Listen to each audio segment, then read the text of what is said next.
Olá, bom dia. Bom dia. Hoje vamos fazer continuar com... Desculpa a falha, gente. Hoje vamos continuar com a leitura do livro A Mãe Confiante, de Joyce Meyer. Hoje estamos no 8º capítulo. Está passando bem rápido, né? Estou seguindo todos os dias. Vamos lá para esse 8º capítulo.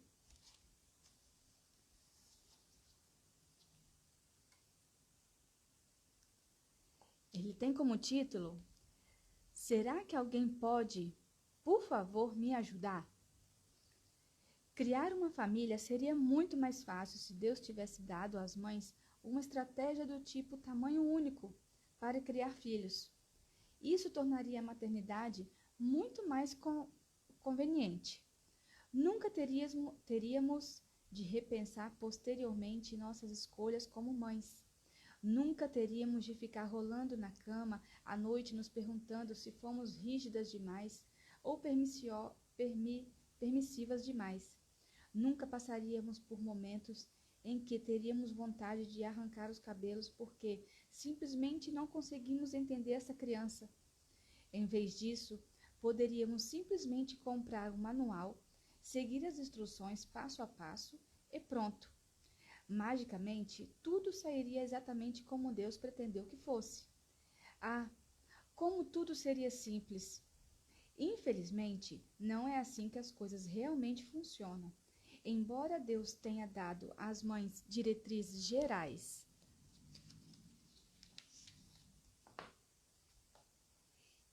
e verdades bíblicas imutáveis que podem indicar a todas nós a direção certa, cada criança é um exemplar único e precisa de cuidados e treinamentos especializados. Cada uma tem uma combinação exclusiva de personalidade, talentos e inclinações. Acrescentando aqui, cada uma tem o seu tempo também para poder até aprender as coisas, né? E muitas vezes as pessoas não respeitam isso. Cada uma delas precisa passar por um conjunto de experiências distintas. E cada uma delas tem seu próprio chamado dado por Deus. Como mães, devemos levar todas essas coisas em conta e criar cada um dos nossos filhos de uma maneira que os ajude a se tornarem a pessoa que Deus os criou para ser. Isso é o que chamo de missão impossível. Não é de admirar que tantas mães andem por aí com esse grito em seu coração: será que alguém pode, por favor, me ajudar? Essa é uma pergunta que as mães têm feito de uma forma ou outra por milhares de anos. E é uma pergunta que foi repreendida por Deus. Não foi respondida, não repreendida, gente, foi respondida por Deus. Ao longo da Bíblia, ela demonstra por vezes seguidas que quando as mães precisam de um plano exclusivo para um filho exclusivo, em uma situação exclusiva, Deus pode ajudar como ninguém. Veja, por exemplo, o plano de desenvolvimento de filhos que ele criou para Joquebede.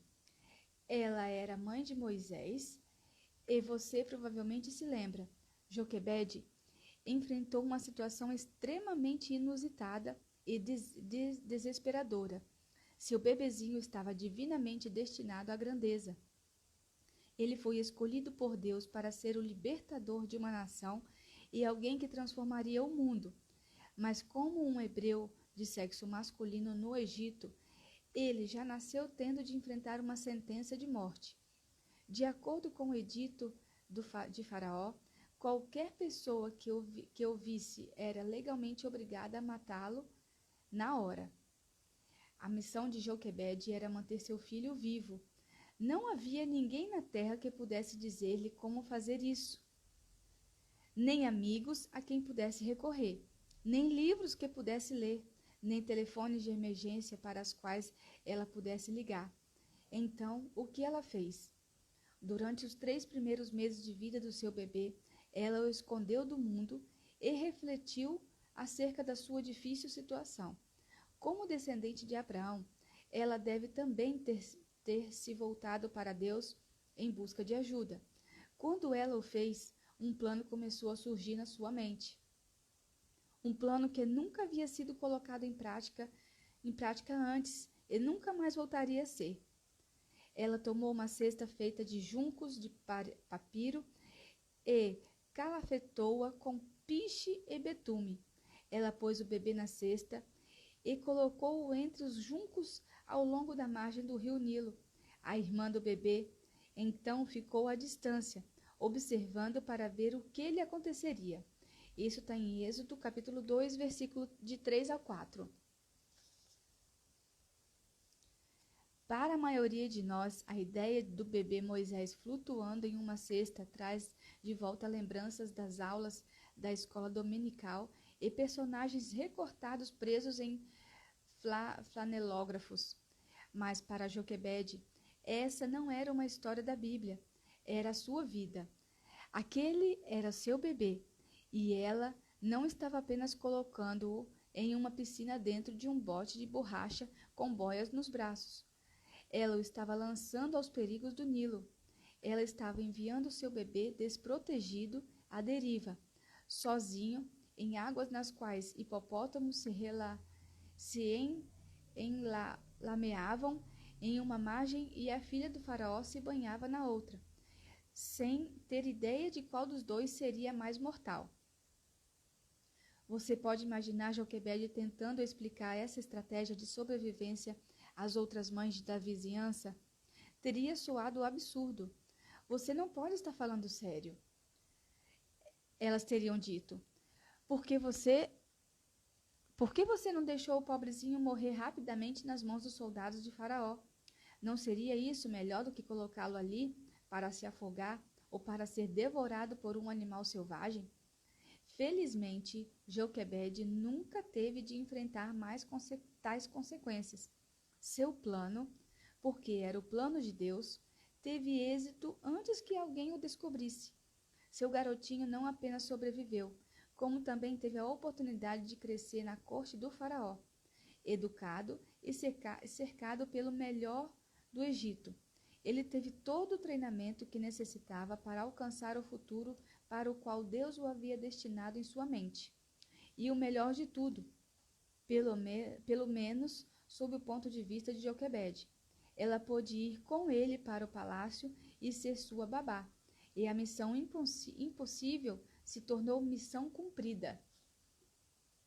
É muito linda essa história aqui, né? Pensa uma mãe lançar o seu filho com a certeza, com a fé que ele ia ficar bem. E deu tudo certo, porque ele, no final das contas, foi a filha do faraó que pegou ele para criar e ele cresceu no palácio. Você vê que fé que essa mãe teve, né, também. O Espírito Santo, seu maior auxiliador. Talvez você diga, mas aquela era a mãe de Moisés. Ela é uma celebridade bíblica. Sou apenas uma mãe comum. Não posso esperar que Deus me ajude como ele a ajudou. Por que não? Jesus disse que o menor de nós que nascemos de novo no reino de Deus é maior que o maior profeta do Antigo Testamento que já viveu.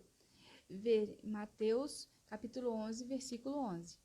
Portanto, qualquer coisa que Deus faria por Joquebede ou por qualquer outra mãe da Bíblia, ele fará por você. Ele também pode agir de modo diferente do que ele agiu em relação às mães do Antigo Testamento. Por ser um crente nascido de novo do Novo Testamento, você não precisa que um anjo apareça do céu e lhe traga uma mensagem. Não precisa ouvir uma voz trovejando instruções para você do céu. Não precisa ver uma mão desenhando uma escrita na parede. Você tem o Espírito Santo vivendo dentro de você para conduzi-la e para fazer com você em todo o tempo. E para falar com você em todo o tempo. O Espírito Santo é o maior auxiliador que você, como mãe, poderia ter. Ele não apenas entende as personalidades e dons dos seus filhos, como ele sabe o que Deus ordenou que eles sejam e façam. Ele sabe que tipo de encorajamento eles precisam receber e a que estilo de disciplina eles responderão. Ele pode alertá-la quando eles estiverem prestes a ter problemas e lhe mostrar como lidar com isso. Quando você cometer erros, ele pode lhe mostrar como consertar as coisas novamente. O Espírito de Deus lhe dirá tudo o que você precisa saber. Ele lhe dará sabedoria divina para cada situação que você enfrenta, 24 horas por dia, 7 dias por semana. Sabemos que isso é verdade porque Jesus nos disse que é. Jesus prometeu que após sua crucificação e ressurreição, o Espírito Santo viria e permaneceria conosco para sempre. Ele disse: Não vos deixarei órfãos, sem consolo, desolados, enlutados, abandonados, desamparados. Mas o Consolador, Conselheiro, Auxiliador, Intercessor, Advogado, Fortalecedor, Substituto, o Espírito Santo, a quem o Pai enviará em meu nome, em meu lugar para me representar e para agir em meu nome, ele ensinará a vocês todas as coisas, fará vocês lembrarem tudo o que eu lhes disse, estará em íntima comunhão com vocês, guiará vocês a toda a verdade integral, plena. Mais ou menos está escrito isso em João, no capítulo 14, versículo 18, no 26, depois no capítulo 16, no versículo 7 e depois no 13. Está claro que se Jesus disse que o Espírito Santo fará todas essas coisas por nós, ele o fará. Então, por que muitas vezes parece que tantos crentes estão se debatendo por aí sozinhos? Porque não nos beneficiamos mais do ministério desse auxiliador que nos foi dado. Em geral, é porque procuramos outras pessoas em busca de respostas em vez de corrermos para Deus. Essa é uma coisa estranha para se fazer, já que as outras pessoas sabem muito pouco e o Senhor sabe tudo. Mas tendemos a fazer isso mesmo assim por uma razão primordial. Não confiamos que podemos realmente ouvir a voz do Senhor e discernir sua sabedoria e direção. Ou, em alguns casos, nem sequer sabemos que essa é uma opção. Esse é um grande problema para muitos cristãos. Mas se você está entre aqueles que enfrentam dificuldades nessa área, há uma solução. Você pode fortalecer sua confiança em sua conexão divina com o Espírito Santo, concentrando-se no que a Bíblia diz em versículos como estes. Jesus disse: As ovelhas que me pertencem ouvem e estão ouvindo a minha voz, e eu as conheço, e elas me seguem. Isso está em João, capítulo 10, versículo 27. Portanto, posso discernir a direção do Senhor, posso segui-lo. O Espírito da verdade, que o mundo não pode receber, dar as boas-vindas, tomar seu coração, porque não o vê ou o conhece e reconhece. Mas vocês o conhecem e o reconhecem, porque ele vive com vocês constantemente e estará com vocês. Isso está em João, capítulo 14, versículo 17. Posso conhecer e reconhecer o Espírito de Deus porque ele vive em mim. Que lindo isso, né? Reconhecer que o Espírito Santo vive na gente, né? Porque todos os que são guiados pelo Espírito de Deus são filhos de Deus. Está em Romanos, capítulo 8, versículo 14. Sou um filho de Deus, portanto, sou guiado pelo Espírito. Porque o Espírito lhes ensina tudo o que vocês precisam saber. E o que ele ensina é verdade, não é mentira. Portanto, assim como ele lhes ensinou, permaneçam em comunhão com Cristo. Isso está em 1 João, capítulo 2, versículo 27. O Espírito Santo me ensinará o que é verdadeiro. Essas últimas palavras, depois que eu falei o versículo aqui, é a conclusão que ela tira de cada um. Porque, olha só, esse primeiro falou assim, ó, portanto, posso discernir a direção do Senhor, posso segui-lo. O segundo falou, ó, posso conhecer e reconhecer o Espírito de Deus porque ele vive em mim. Sou um filho de Deus, portanto, sou guiado pelo Espírito. E o último, o Espírito Santo me ensinará o que é verdadeiro. Que interessante isso, né? A gente confiar, né? Que saber que o Espírito Santo vive na gente. Quando meditar nesses versículos da Bíblia e fizer confissões de fé, seu relacionamento com seu divino auxiliador se aprofundará. Você desenvolverá sua fé na verdade, segundo a qual, como crente, você está perfeitamente equipada, com tudo o que precisa para ouvir de Deus e depois responder em obediência às suas instruções. Quer dizer que uma vez que a gente começa a ouvir o Espírito Santo, a gente também começa a agir como ele ouvir as instruções, né? Que a gente vai... Que as pessoas falam, né? A gente vai descobrindo o nosso eu, mas nada mais é que o Espírito Santo agindo na gente, porque é ali que age a verdade. Não se esqueça de pedir. Outra chave para aproveitar toda a sabedoria que Deus tem a oferecer a você e a seus filhos é esta. Lembre-se de pedi-la a Deus, esperando que Ele responda.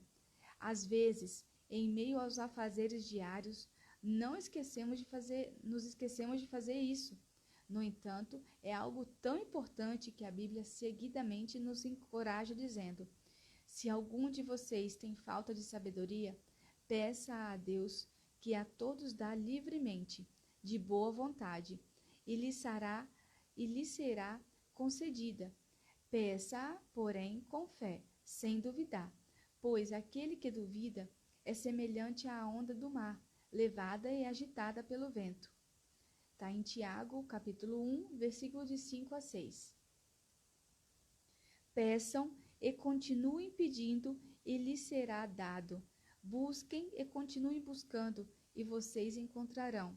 Batam e continuem batendo, e a porta lhes será aberta.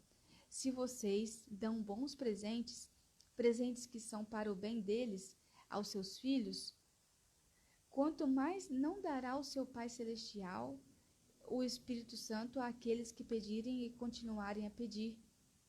Lucas, capítulo 11, versículo do 9 ao 13. Se você clamar por discernimento e erguer a sua voz por entendimento, se você buscar a sabedoria como a prata e buscar a sabedoria experiente de Deus como um tesouro escondido, então você entenderá o temor do Senhor, reverente e cheio de adoração, e encontrará o conhecimento de nosso Deus onisciente. Esse está em Provérbios, capítulo 2, versículos de 3 a 5. Não é muito simples? Simplesmente peça sabedoria e confie em Deus para dá-la a você. Se não ouvir imediatamente a voz de Deus após orar, continue crendo nele e olhando para dentro do seu coração para ver o que Deus está lhe mostrando. A resposta sempre virá. Naturalmente, uma vez que você a receba, para desfrutar seus benefícios, você precisa abraçá-la. Ver Provérbios, capítulo 4, versículo 8. Nem sempre isso é algo fácil de fazer, porque às vezes a sabedoria de Deus requer que você saia da sua zona de conforto.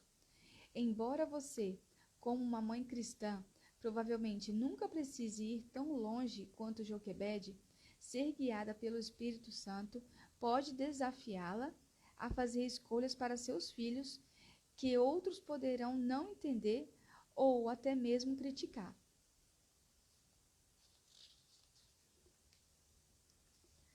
Lembro-me de uma vez em particular em que passei por essa situação. Nessa época, nosso filho Danny estava no ensino fundamental. Praticamente desde o momento de seu nascimento, planejei que ele frequentasse uma escola cristã. Minha filha havia frequentado uma escola cristã por anos e havia se saído muito bem. Então, quando Danny teve idade suficiente, ele também começou a frequentar a mesma escola. presumir que isso seria o melhor. Ele acabou em uma turma na qual alguns dos alunos começaram a implicar com ele. Essa circunstância teve um impacto sobre seu desenvolvimento escolar e Danny começou a não acompanhar a turma academicamente falando.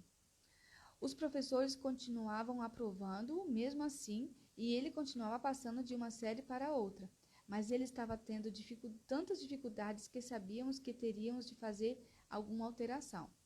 Chegamos a contratar professores particulares para ajudá-los e fizemos tudo o mais que poderíamos imaginar, mas nada funcionava. O sistema daquela escola em particular era bastante rígido e ele tinha uma personalidade muito resistente a regras e regulamentos duros. Ele estava constantemente criando problemas e isso só servia para fazer com que ele tivesse pavor até mesmo da ideia de ir para a escola. Como você pode imaginar, busquei muito a Deus à procura de sabedoria acerca da situação. Depois de orar a respeito por algum tempo, ele me deu a resposta. Não foi a resposta que eu queria ouvir. Ele conduziu Dave e eu a transferirmos nosso filho para a escola pública do outro lado da rua da nossa casa. Essa não teria sido a minha escolha, mas era o que Deus estava nos direcionando a fazer. Só posso dizer a você que esse não era meu plano. Portanto, levei algum tempo para abraçar essa ideia por duas razões. Primeiro, era algo contrário às minhas próprias opiniões. Em segundo lugar, estava preocupada com o que meu pastor e as outras pessoas poderiam pensar a meu respeito. Com o passar do tempo, porém, decidi obedecer à direção do Espírito Santo e matriculei Danny na escola pública. A escola tinha algumas ideias inovadoras sobre educação que incluíam não esperar que todas as crianças aprendessem exatamente da mesma maneira. E isso era exatamente o que era necessário na nossa situação. Nosso filho era e é muito inteligente, mas ele aprendia muito mais depressa com uma abordagem envolvendo uma participação ativa do que apenas através de livros.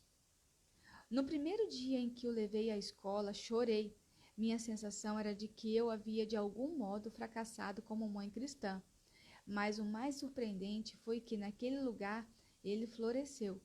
Ele tirava boas notas, embora ele ainda tivesse algumas dificuldades, as coisas estavam pelo menos 75% melhores.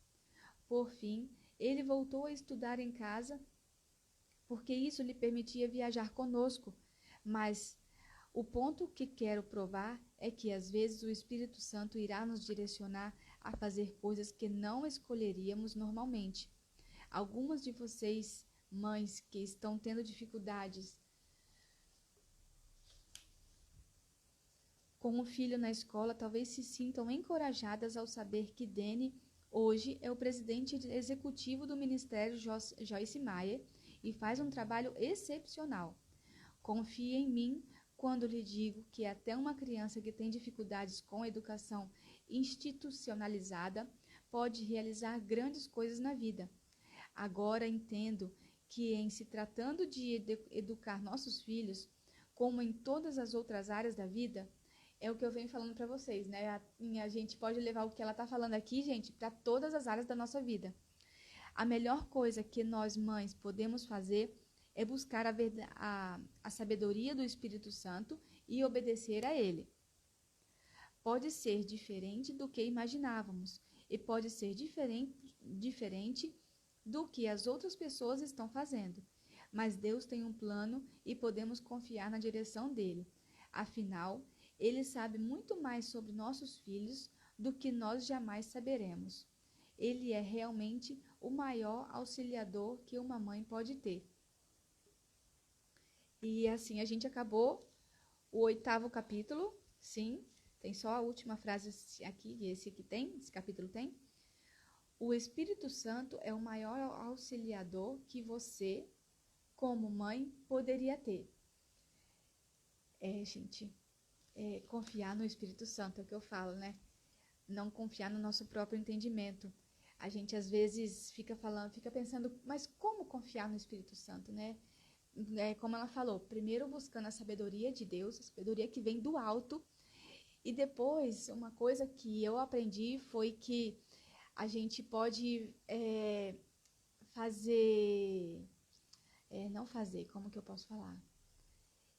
Ouvir, o que você ouve no seu coração? É isso que a gente vê. O que você ouve te leva para o bem? Tirar o óculos. Te leva para o bem?